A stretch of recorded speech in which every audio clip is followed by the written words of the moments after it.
round one and all as we celebrate the magic of women in cinema at our Film Coven. We're your hosts, Kelli Mehan and Melissa Woody, and today we're going to be talking about Amélie and Arrival in our agape love style movie selection. Yes, this was a tricky one. Because when you think about love, you tend to think like person to person, I think, and making that connection. So it's been easier to pick things like the friendship one or the flirting one. But to pick agape, which is about love for humanity, for your fellow mankind, it brings in a lot more, I guess, philosophical and moral ethics and all those sorts of things, like big concept sort of stuff.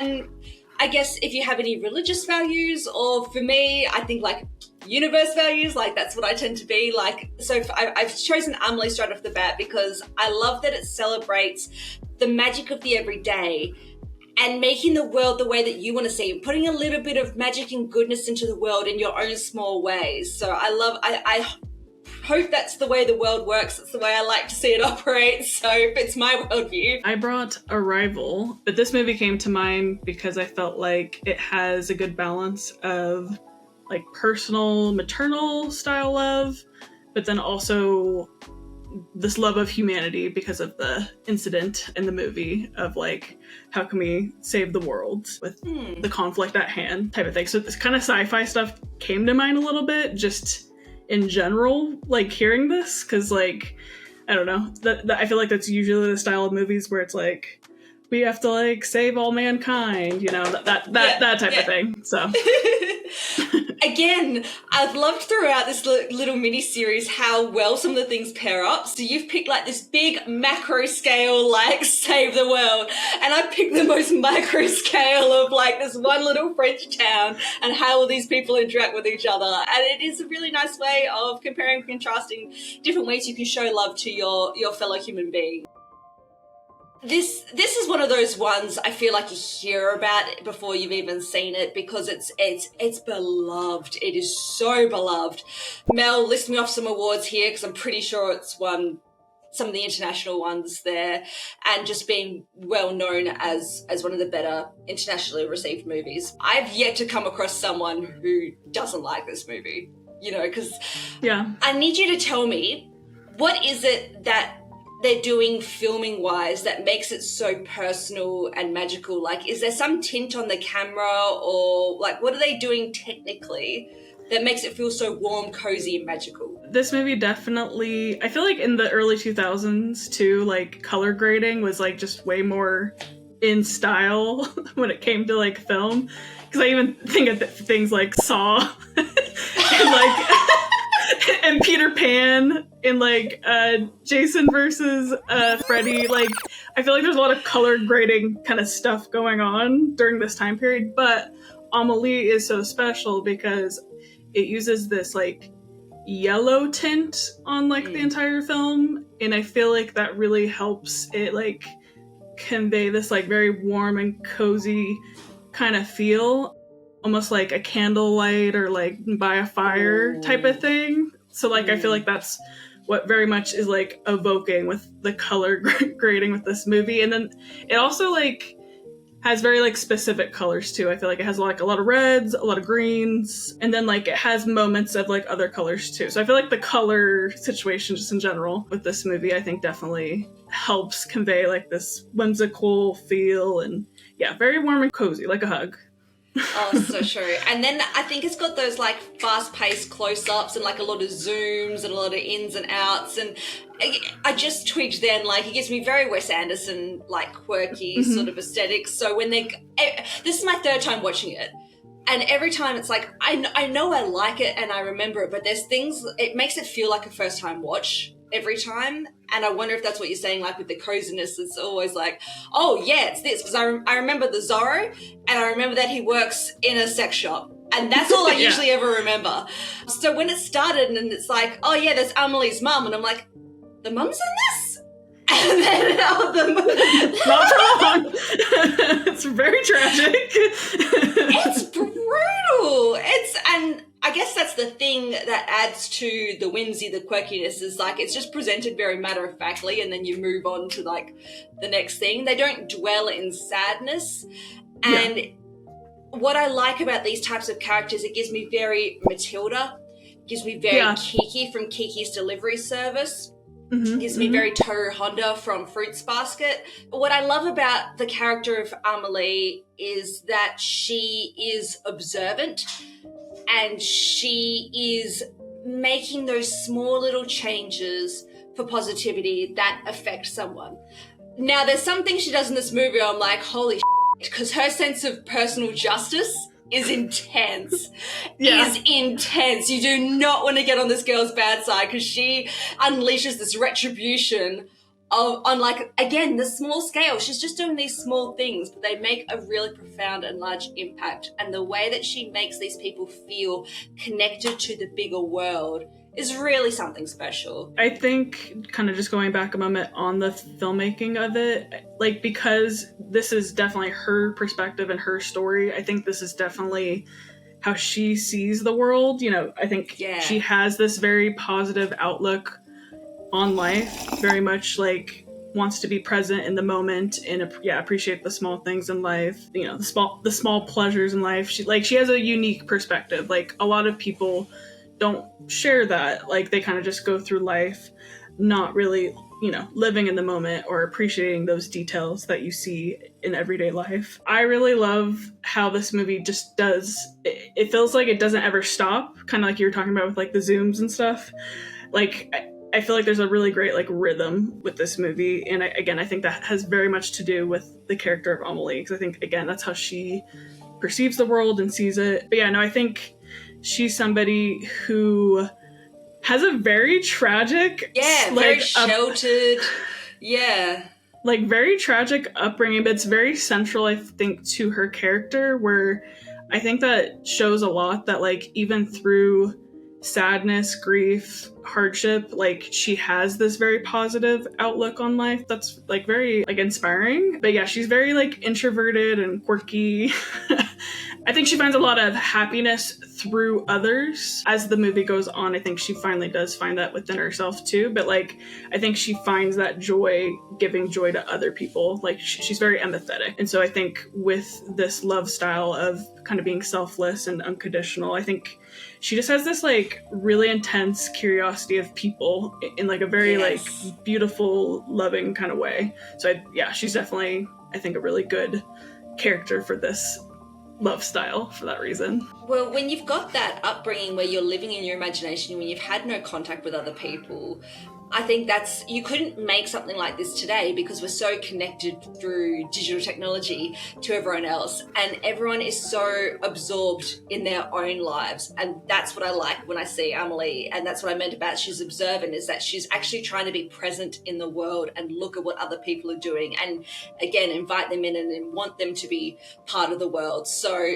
the best example for me is when she's walking down the street and she takes the arm of the blind man and tells him all the wonderful thing that's happening on the world. She pretty much visually describes what's going on, and that she walks away and he just like melts or becomes like lit up. And I like the way they use those visual cues. There's a lot of light, there's a lot of warmth, and there's a lot of heart about how we connect. And just as I said at the start, those simple acts of kindness, or when she connects the painters together with the vegetable seller, like just trying to bring, I see you and you, I'm going to bring you together. I think those sorts of things are really sweet. As much as these movies are very like micro and macro in scale, I do find actually quite a few similarities at the same time, because both of these movies have very strong female perspectives. And yes, with Arrival, we have Dr. Louise Banks. She is a linguistics professor, and the incident that happens in this movie is there's aliens that have come to Earth, and we don't know why they're here, and they've kind of landed all throughout the world in different spots, and it all seems pretty random. Our character of Louise Banks gets called in to help with translating and communicating with these aliens. Definitely language and communication is huge with this movie. It's kind of like throughout there's like miscommunications, like communication is used as like a tool, is used like, yeah, just I love the way that it's used throughout this movie. Focusing on Louise, I think she's one of those characters that has this like quiet confidence a little bit. I mean, I think it gets louder at moments in the movie, but like kind of generally speaking, she kind of comes off as this pretty reserved woman that, yeah, she's like, I'm the smartest in this room. Like, don't mess with me. But yeah, she definitely has this like quiet confidence, and she's so super intelligent. I think Amy Adams' performance in this is just spectacular. This is my first time watching this, because when we started the project like years ago, you're like, Kelly, I want to do Arrival. And I'm like, well, I haven't seen that. And you're like, Kelly, we need to do Arrival one day so that you can see this and we can talk about this.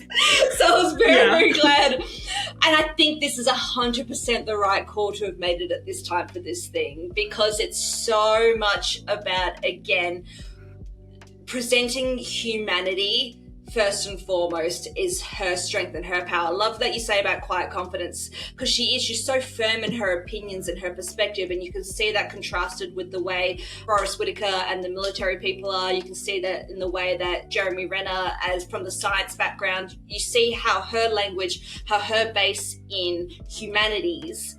And I think people don't realize, like, when you learn to read and write as a child, you're taking in the words, but sometimes you don't understand. And the best scene of the movie for me is when she breaks down what is your purpose on earth and why you can't just like go straight into that. You need to go, do they understand a question? Do they understand this? Because our language is so contextual and so in depth, so you can't, it's not as simple. And until you start thinking about it that way and you go, oh wow, the things I take for granted or the things that seem simple to me are actually quite layered and actually have a lot to it and a lot of components. And as she's sort of saying, it's the context is so important. Is it you as in just this thing, or is it your as in the collective? Like all these things we definitely just take for granted. When I started snapping, when they're driving to the site, it's like, we should just talk to them first.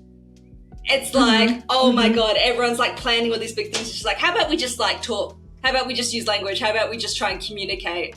You know, so I love how you said it's about different forms of communications, and a lot of the time the miscommunications is such a big factor. So I really dug it. I dug the movie. It's a slow burn. It is one of the biggest slow burns I've seen. It's very, very dry. Aled said, will I like it? And I'm like, I don't think. He goes, but it's aliens. I'm like, but it's a lot of talking and emotion. He goes, yeah, nah, I'm out.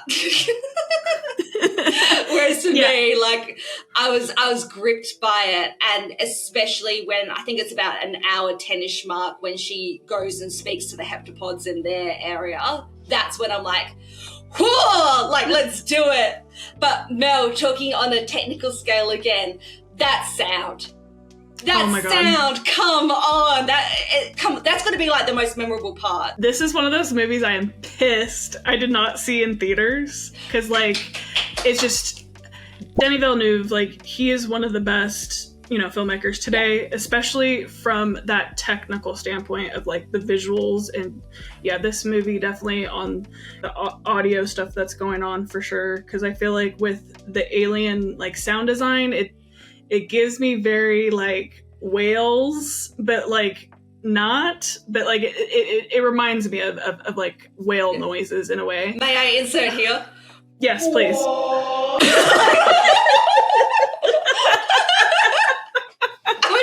Thinking of that.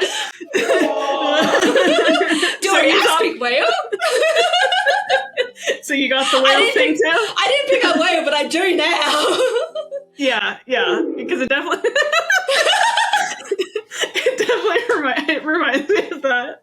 I really appreciate the scale of this movie. Like it's really incredible with what they were able to do, because I think this was a smaller budget than like most kind of sci-fi movies from my understanding, and so like I thought they really were able to achieve that feel and effect like really well. That makes a lot of sense, because it's the most grounded alien movie I've ever seen. It gives a very practical, pragmatic approach, because I think we're used to like the Independence Days and all that sort of things, whereas pew pew pew pew pew, like sending things off.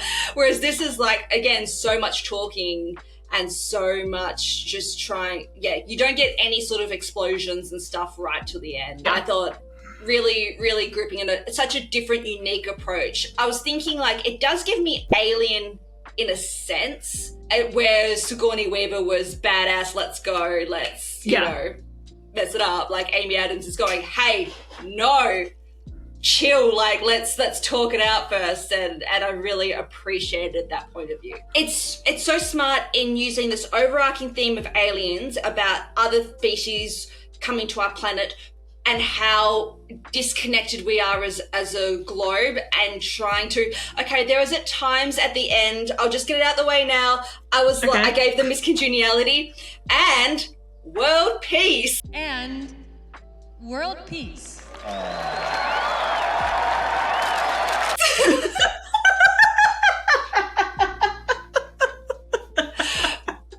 But of course there's a miscongeniality connection with Arrival. Come on, though, it is a little bit at the end. It was like, because you spoke to me and gave me my wife's dying words, now we have world peace. I thought for a movie from 2016 that's nearly 10 years old, really hearkened where we are, definitely the direction we are going in, and it's probably a worse off situation than where we are now, and how just we don't have a global perspective, and how hard it is to actually come together if you have an overarching planetary or global need, that we're not all going to be on the same page.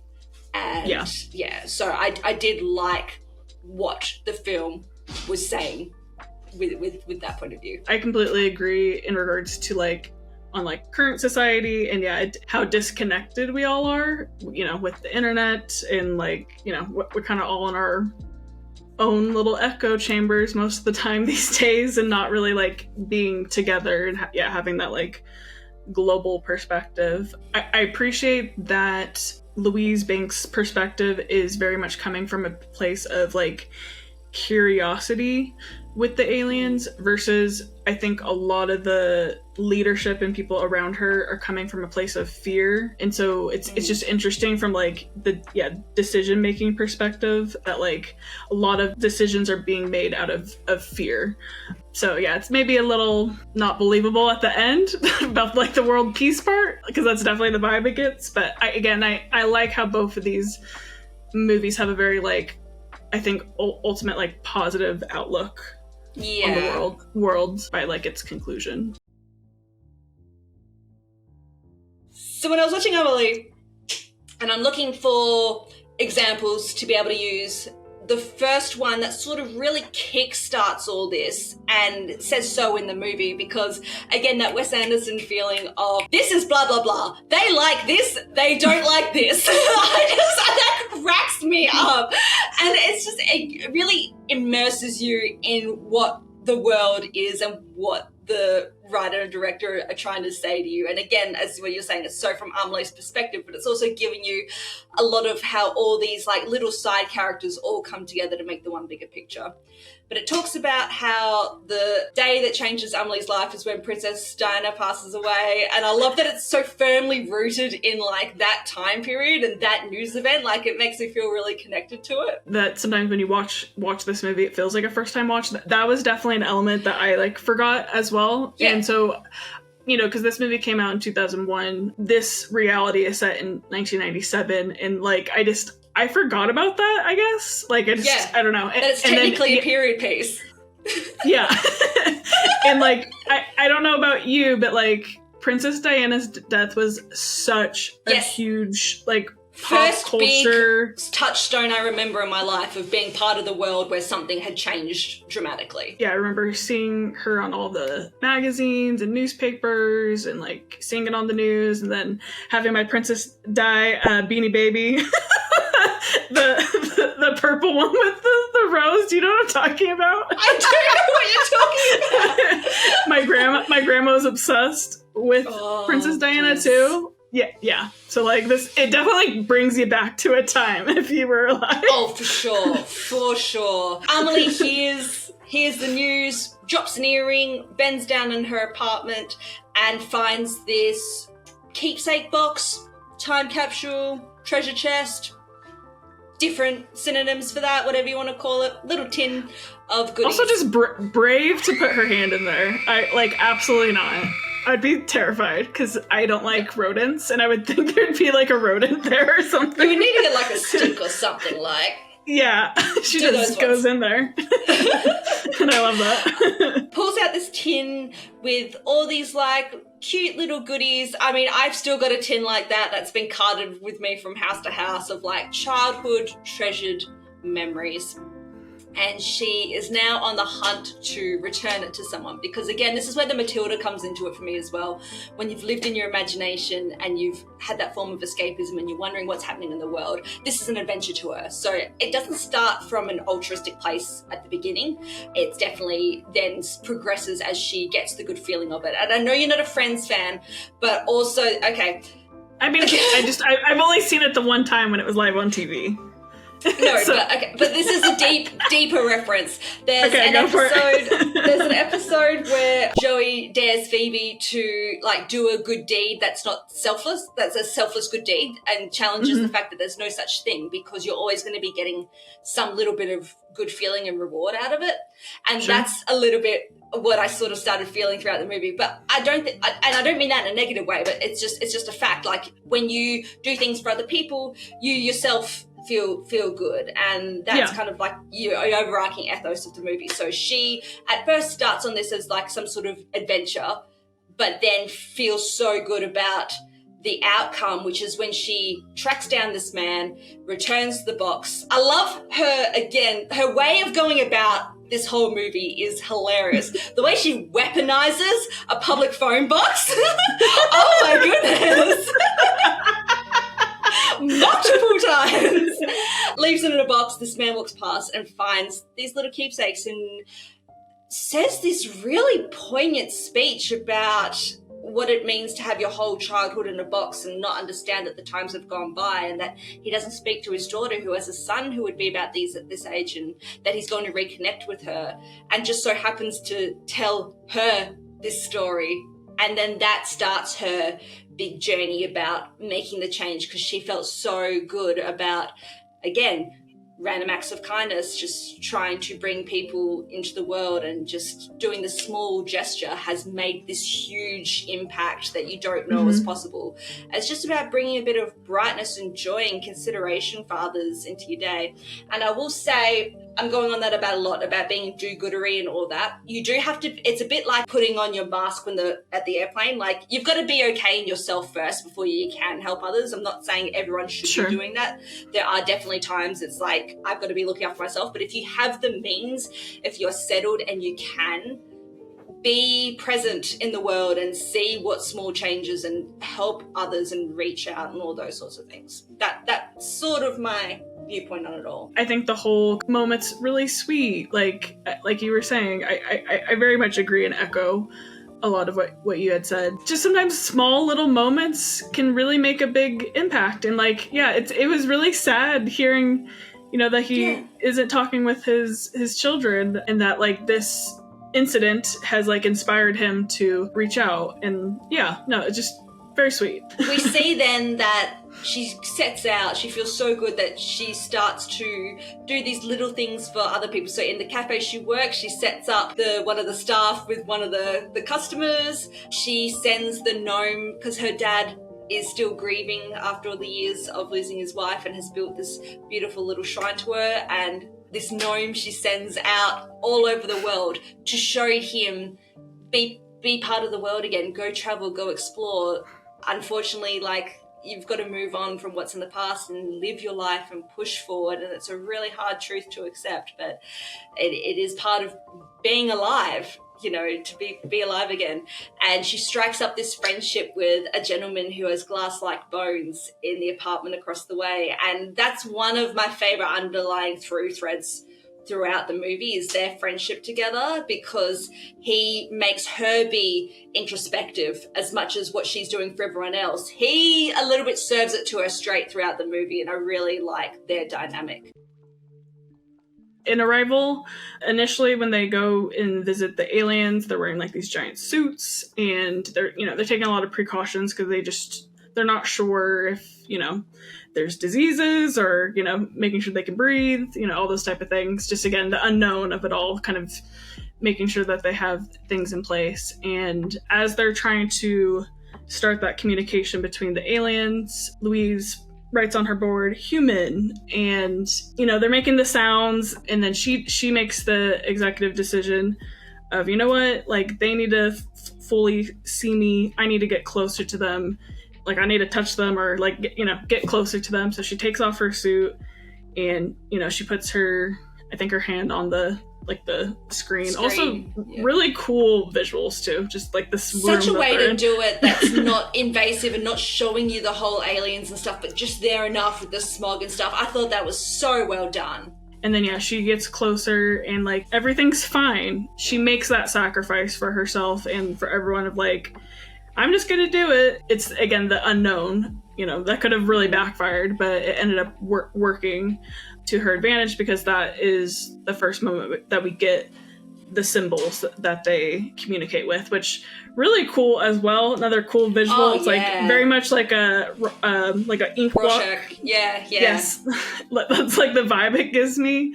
And then I do really appreciate the symbol of circles that are used throughout this movie to tie in like time. And that was the scene. And there's we've said it many times throughout the show, like, we love women, we're here to... I need to sneeze. No. Damn it. Sorry, that was great. I need to sneeze. We've said it throughout the show many times about we love women, but we're not here to be like, women good, men bad, blah. Never, ever going to be our viewpoint. But that was the exact moment I was like, I'm really glad they made the main character female, because I did feel that it made a huge difference in that scene about trying to connect.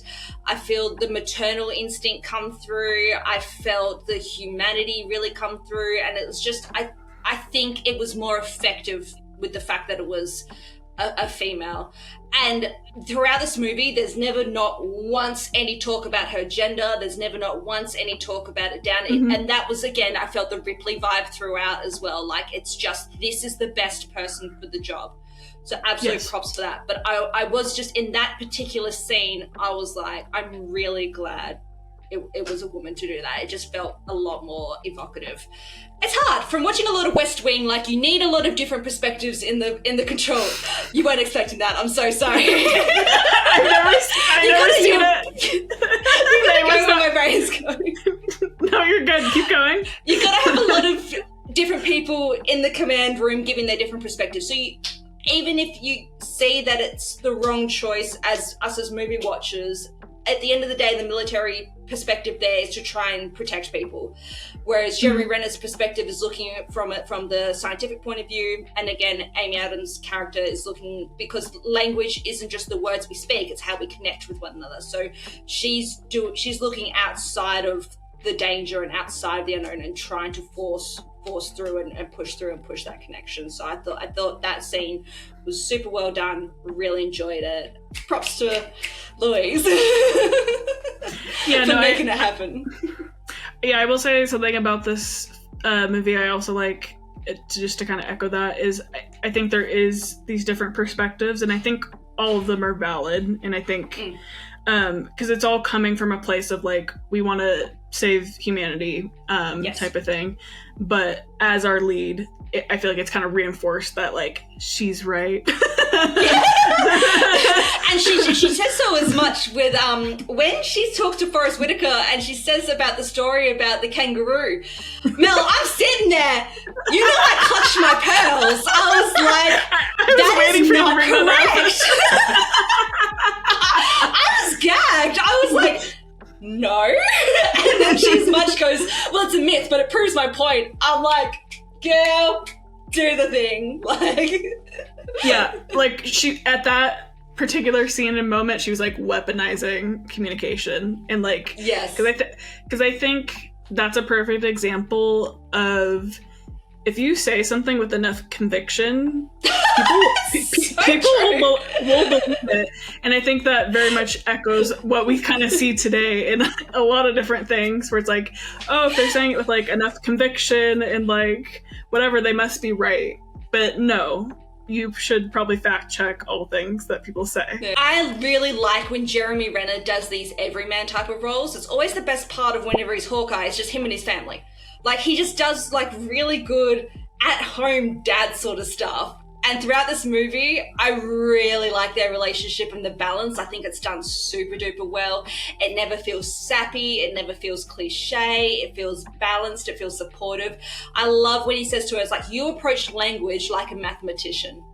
Like, I thought that's a really good comment. And she's like, I'll take that as a compliment. It's like, because it's intended to be, but that's what I'm saying. Yeah. Like, you can see the difference in disciplines and them meeting and seeing how each other is useful in that circumstance. I love the introduction of the characters together, where like he's just like, no science, and she's like, no language. So I love like that's how it kind of like starts off their relationship, that like they do have kind of these different perspectives and like values, but at the end of the day, like they do work well together. And I think, again, both sides are valid, and they both need each other to like kind of solve the puzzle at the end of the day, type of thing. And so yeah, I really liked their relationship as well. The scene for me in particular between them is when they're both kind of sitting on the grass looking at the pod, and she asks, if you knew that your future, would you change anything about your life, type of thing. And I really love his response of like I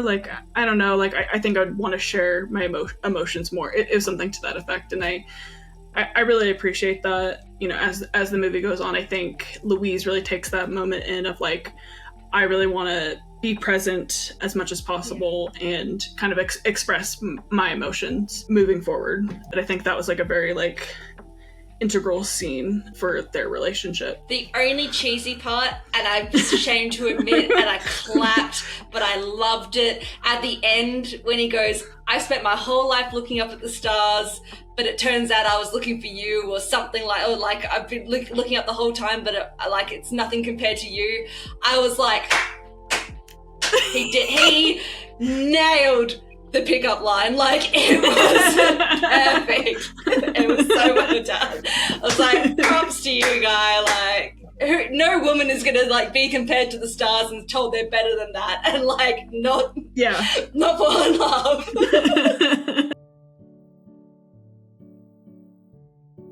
Now, speaking of falling in love, how's that for a segue? One of the main amazing. The next point I want to talk about with Amélie is the introduction of the character of Nino.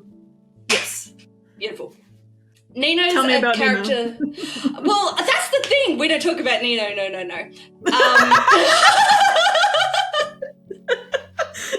don't know where to start with him, because it's kind of a bit wild in the sense that she sort of sees this guy and is like, that's the one. That's the dude for me.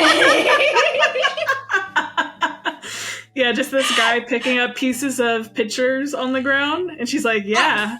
Thank you for confirming, because I'm like, that is how they met. There's nothing more special than that, is it? Yeah, No. I'm pretty sure that was when they first met. Yeah. Yeah, and then the rest of the movie just kind of happens to him.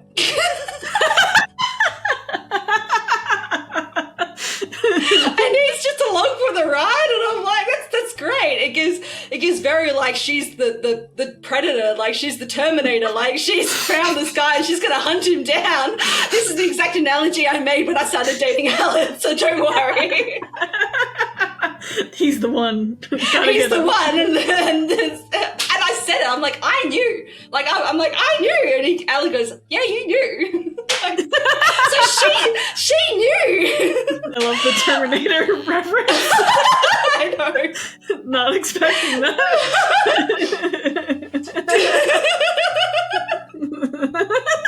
Anywho, she finds this man getting photos out from underneath and is sort of like, this is a weirdo. I'm picking up what he's putting down. Like, let's go. And he drops his photo book. Is that what it is? He's been collecting the photos and trying to solve the mystery of this man who goes all over their French town, takes photos in the photo booth, rips them up. And again, with the first time watch feeling, it was sort of like, oh, I do not remember what the answer to that actually was. So I really like that you're going on the mystery and going on the journey with it. The movie handles it really well, where it like makes you be in on it. It doesn't give you all the answers from the get-go. So you're following both Amélie and both Nino as they're trying to sort of figure this out and cross over. But it leads to her sort of figuring out who this person is and stringing him along and giving him a bit of a treasure hunt almost, you know, with the blue arrows. And he's like, what is this mystery that's sort of happening? When I think of Amélie and like their relationship, I always have like positive feelings and like, oh, it's like so cute. But then, yeah, like I also did not remember how they met. That like their meet cute is like, he's just like picking up like, pictures on the ground and she's just like, you know, like she's kind of so painfully shy and she's so cute, but it's really refreshing to sort of see. It kind of gives me the feeling of like when you have like a crush like as a child where you kind of like snicker and like run away a little bit, like, oh, he's so cute. It's a little bit of that, but it comes from this place of like just naivety and like it feels very sweet, even though it is it's a little awkward and kind of kooky, where she's like, okay, like I think this guy would be into, you know, solving a puzzle. And I think she gets that when he tries to run off and see the man that was in the photo booth, and I think that's when he like loses his photo book, and then she looks at it, and I think that's where maybe she gets more the inspiration of like, this guy might be into solving a mystery or putting in a puzzle, because you can see the work and the detail of like putting all these things, you know, all these pictures to the scrapbook. So I think in a way she's like, ooh, like this guy's aligned with how I see the world, I guess, is kind of how I kind of took the initial meet of the two of them. Oh, that's a really nice way to put it. And yeah, I think that's so true, because that comes later on when they do get to meet at the cafe.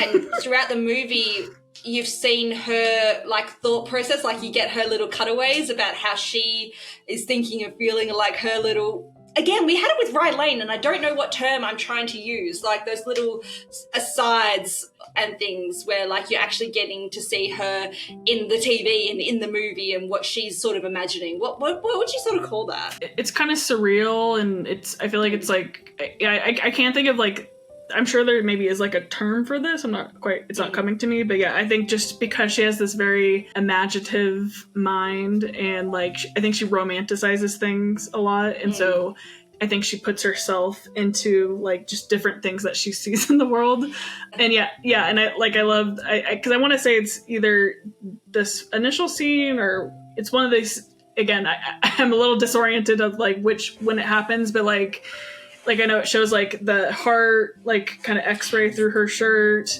I think when they first meet is when that happens. And then there's like another scene where she like melts into a puddle. Like just... Yes. Yeah, just these over-the-top things visually that are happening, but it like conveys how she's like feeling on the inside with, you know, this guy's giving her the butterflies kind of thing. Yeah, but throughout, we've seen her point of view for the most part. There's a few times that they're sad and like she feels like she's going to be passed by in the world. But for the most part, she sees herself as a superhero, as Zorro. She's usually building herself up in her confidence. And so when she really is down on herself, when she drops the ball, when he's like, is this you? And she's like, no.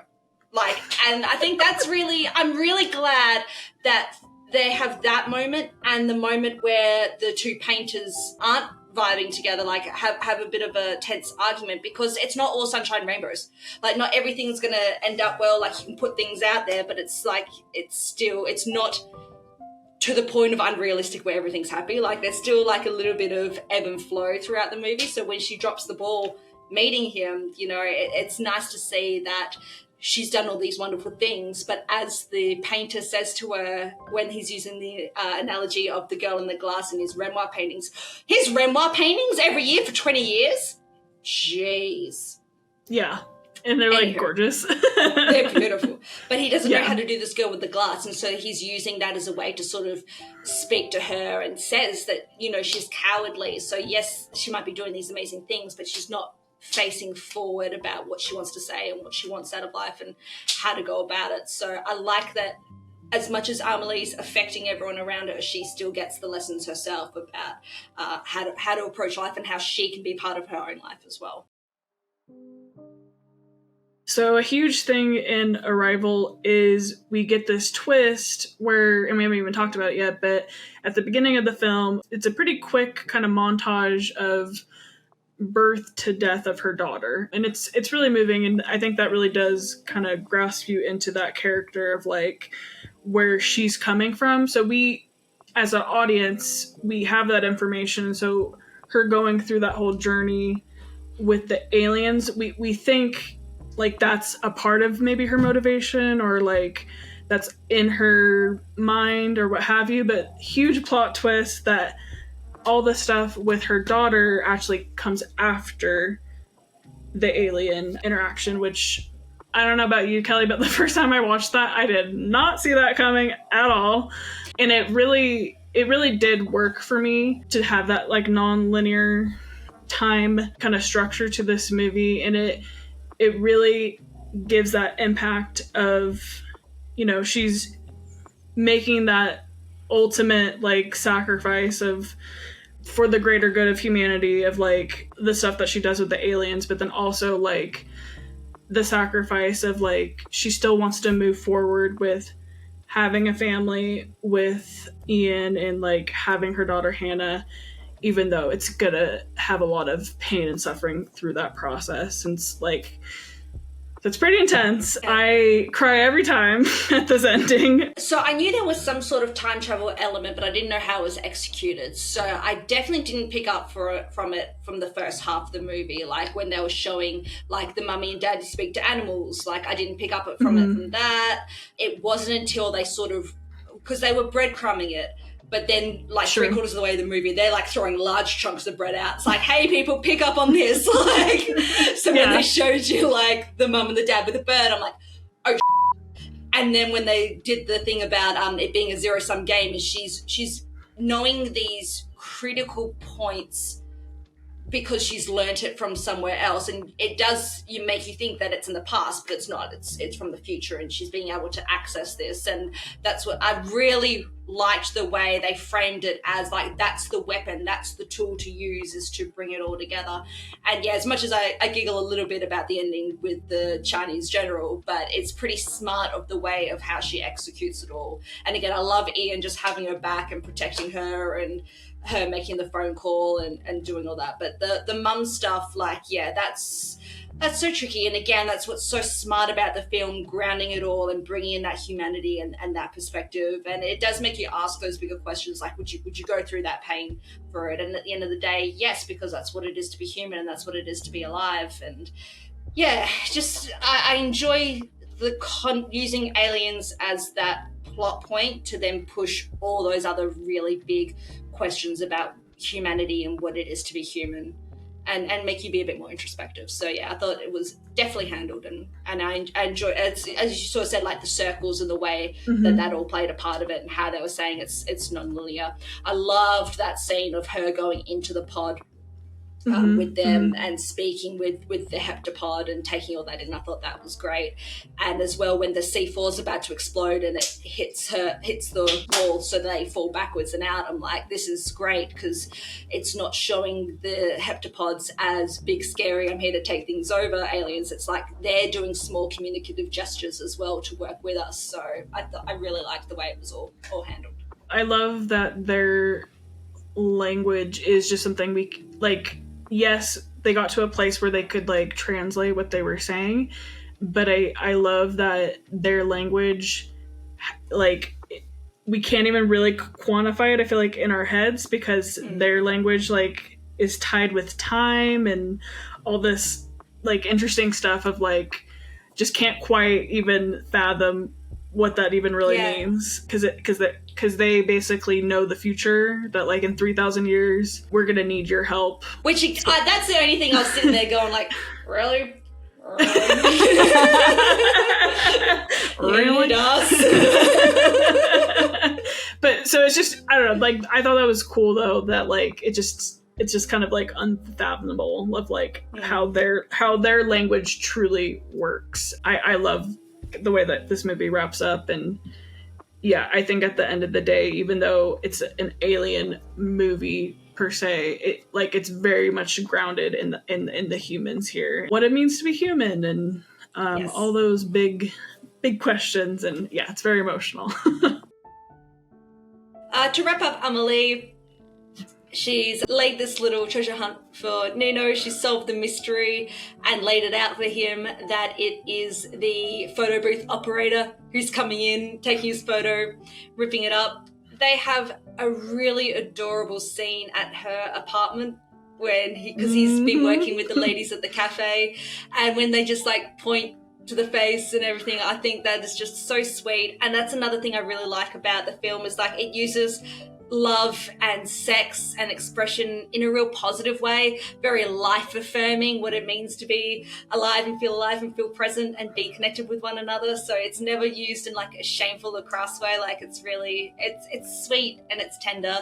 And the ending scene of them riding around on the motorbike, and you sort of see the other people, that the dad goes off and starts traveling, the painter sees all the things that are wonderful on the TV and gets to be brought into it, the people in the cafe are happy. Like it's a nice little tie-up of all the different things she's done on this journey, and that she gets to be happy as well. But I think, as you sort of said with that yellow lens, like that's one of the things, and the quick shots and all that, it's a really unique ending in that sense, like from the technical standpoint, but it just makes you feels the warm fuzzies. I also wanted to bring up about the apartment scene with Nino and Amélie kissing each other. I thought it was really sweet, because I think a lot of people in this movie are talking, but not really Amélie and or Nino. Like they don't talk a lot. And so like I really find this a sweet moment where they're also not really talking to each other, and they're just giving each other these really sweet kisses. And again, I think it just again shows their compatibility with like how they kind of want to receive and give love, where it's this very like quiet intimacy with each other. Yeah. And then the ending scene with them on the motorbike, very Roman holiday, very cute. And then I love even the credit scene of just like it's like the scrapbook of the different actors. Like I thought that was a cute little touch. But yeah, just such a lovely movie that just makes me feel very hopeful about the world, and definitely a positive vibes when this movie ends. It's for the romantics. It's lovely. Yes, romanticizing the everyday. It's for the dreamers, for the romantics, for the introverts. Yes. Well, that wraps up our episode on Agape with Amélie and Arrival. Mel, any final thoughts? And you want to tell people where they can find us as well? Yeah, I think just final thoughts. I think these are both great movies with, again, great strong female perspective. And they both have great scores. I thought that was like another thing. That Amélie theme. Yes. So yeah, that was like another little thing that I really love. But yeah, no, I think both of these women definitely have this curiosity for humanity, and they definitely, I think, see the best in people. And I think both movies have this very hopeful outlook on life, even if there is, moments of grief or sorrow or hardship. They seem to have a positive outlook on life, and yeah, love both of these movies. So I was really happy that we got to talk about them today. And then yeah, if you are watching this video, thank you for watching, and feel free to give us a comment, like, subscribe, all that kind of stuff. You can find us here, and until next time, everyone, stay magical. And stop.